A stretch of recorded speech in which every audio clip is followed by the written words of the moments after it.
What's going on YouTube? It's your boy Rich Nice back again. So today we have the D150 in the shop. This is the wife's truck. So it's been neglected for a few months since because we were working on the C10. So today we're gonna throw a slew of parts at it. So we have a upper and lower radiator hose.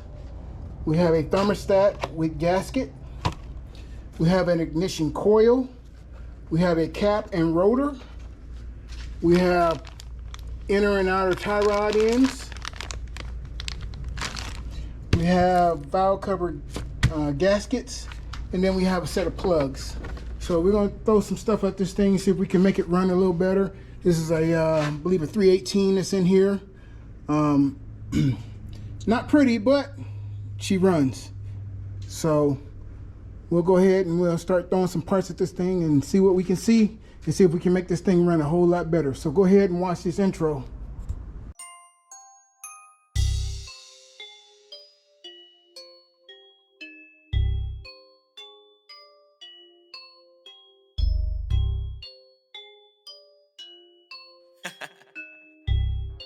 Dark side, light this bitch up.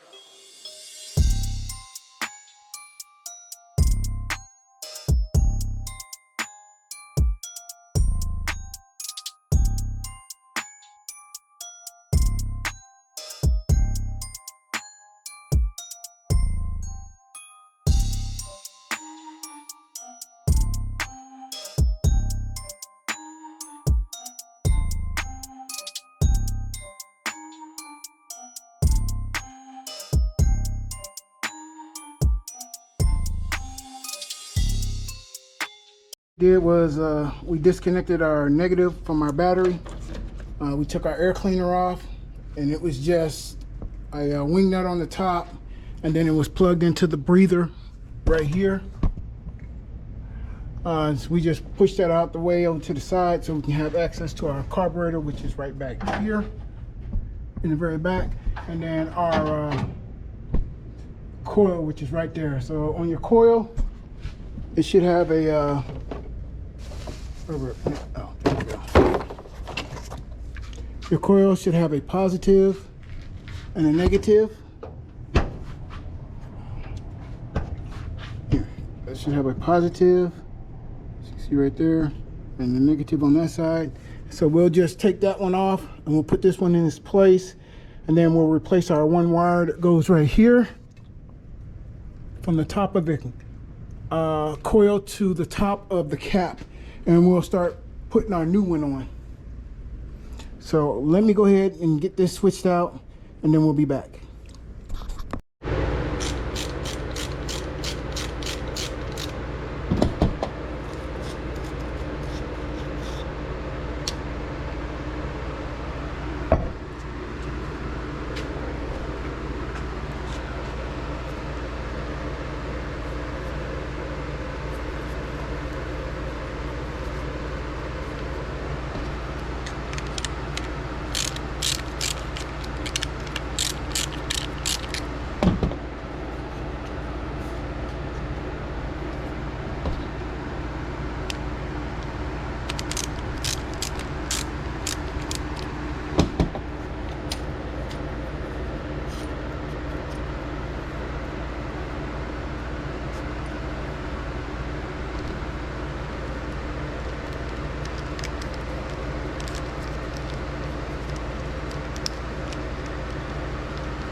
What's going on YouTube? I got my helper over there. Anyway, when you go to put your cap on right here, just make sure you orient it the same way that the one that's on there is now. As you can see, there's a little black, I don't know what that is, button cover on the left side, which is the same thing back here. That's a little hard to see, but just make sure you orient it the same way The factory one is, and you take your plugs off one at a time so you don't get confused, and you put them over here. That way when you put this back on, everything will be in the right firing order.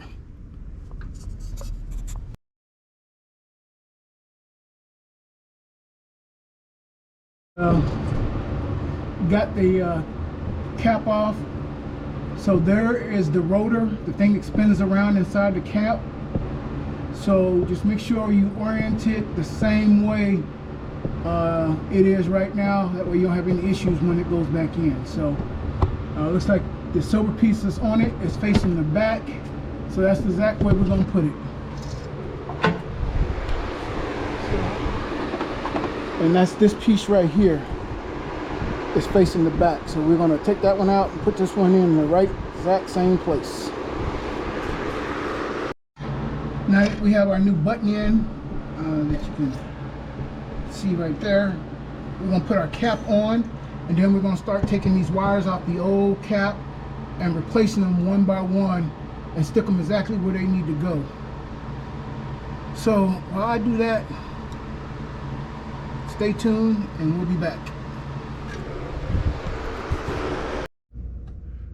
Alright YouTube, so if for some reason we get our cap back on and you didn't replace the wires one at a time, don't worry, there's an easy fix to that. So to fix that, we looked up the wiring diagram for this truck 318-inch motor or 318 motor, and here's the wiring diagram. So your even numbers or your odd numbers are on the driver's side, your even numbers are on the passenger side.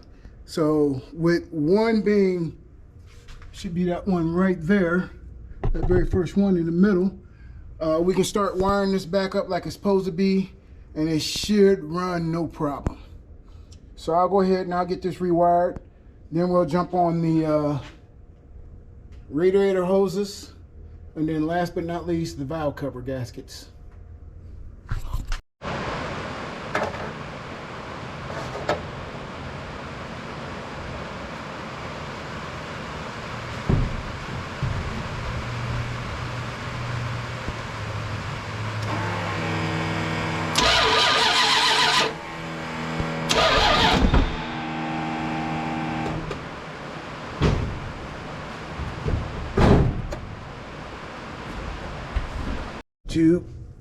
Once you get your upper radiator hose off, which is right here, and it goes to right there where your thermostat would be. The thermostat would be right there. It's just two 10mm bolts, and then that'll come out. So if I get you guys set up.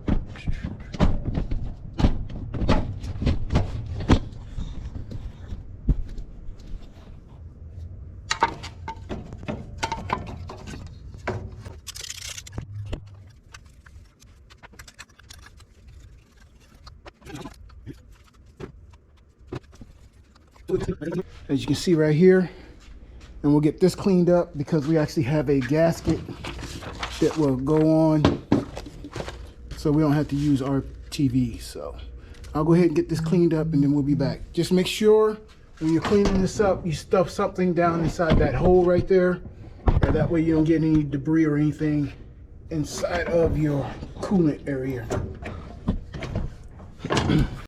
We had to take a quick break because I had to put our fan up. This is a 72-inch, I think they call it K-Lick. Bought it on Amazon, was 189 bucks. And it has 6 speeds, according to the remote. It has LED light and a whole bunch of other stuff. So it just helped to keep the shop cooler. So back to the business at hand.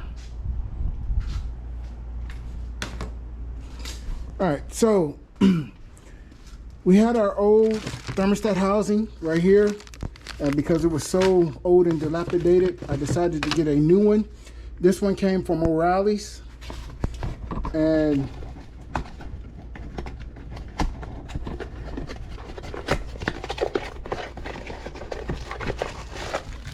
this is what it looks like.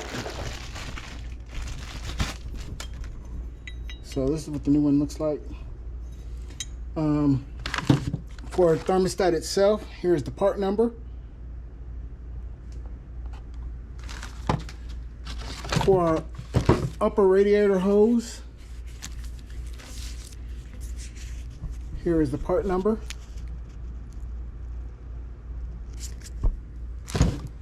For our distributor and cap, here is the part number.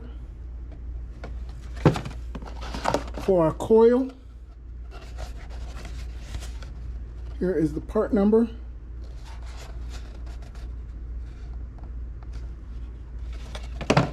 For our wires, here is the part number. And for our valve cover gaskets, here is the part number. We also have a lower radiator hose up here somewhere, right here. And here is the part number for the lower radiator hose.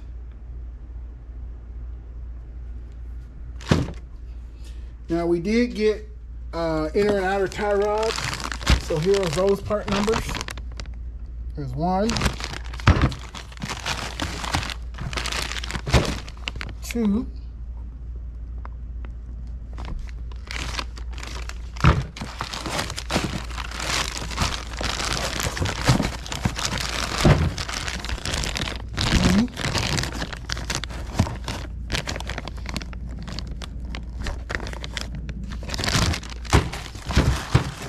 and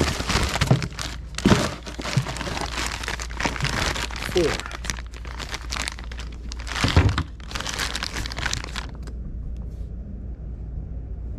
So those are the parts that we're using. So we'll get back to putting this thing back together, changing these hoses out.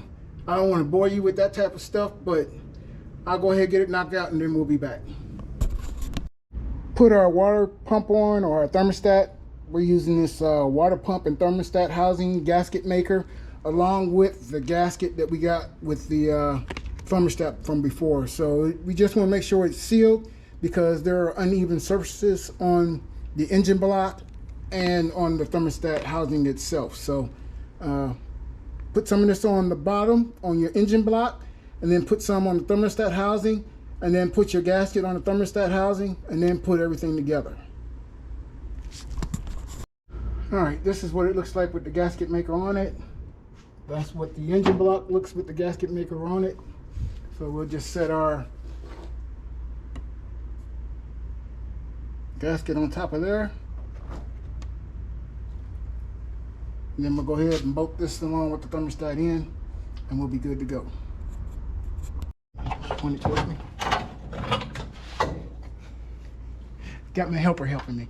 All right, so when it comes to these valve cover gaskets, the thing I use is a wire wheel to get all the old gasket off here and on the block itself.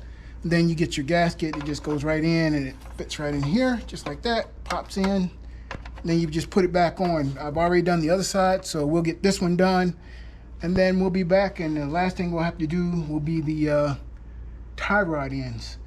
If you look over there, we got the heater hoses and the thermostat end, along with the upper and lower radiator hoses. So we've started filling it with coolant, but we had a little leak, so I had to go back and fix that. So we'll put some more in it and go from there. Other than that, this is pretty much top end done. Tie rods and inner and outer is next. So on to the next thing.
One thing we did do after we did all of our tune-up stuff is we did a R12 to 134 conversion kit for AC.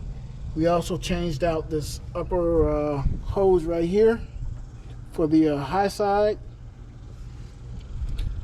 We had to put an adapter here for the condenser, and then we had to get a new dryer. So this is the old hose that goes inside. This is the new hose, which is part of the retrofit kit. So just FYI, if you have one of these and you have a leak for some reason and you need to update it, then you'll have to get a conversion kit to convert it to R134A. Other than that, we did do our spark plugs previously. What else did we do? We did a couple other things. Oil pan gasket, a couple other things I didn't video, but this thing is should be good to go. We got a new battery on, so it seems to be running fine. So we'll just drive it till the wheels fall off.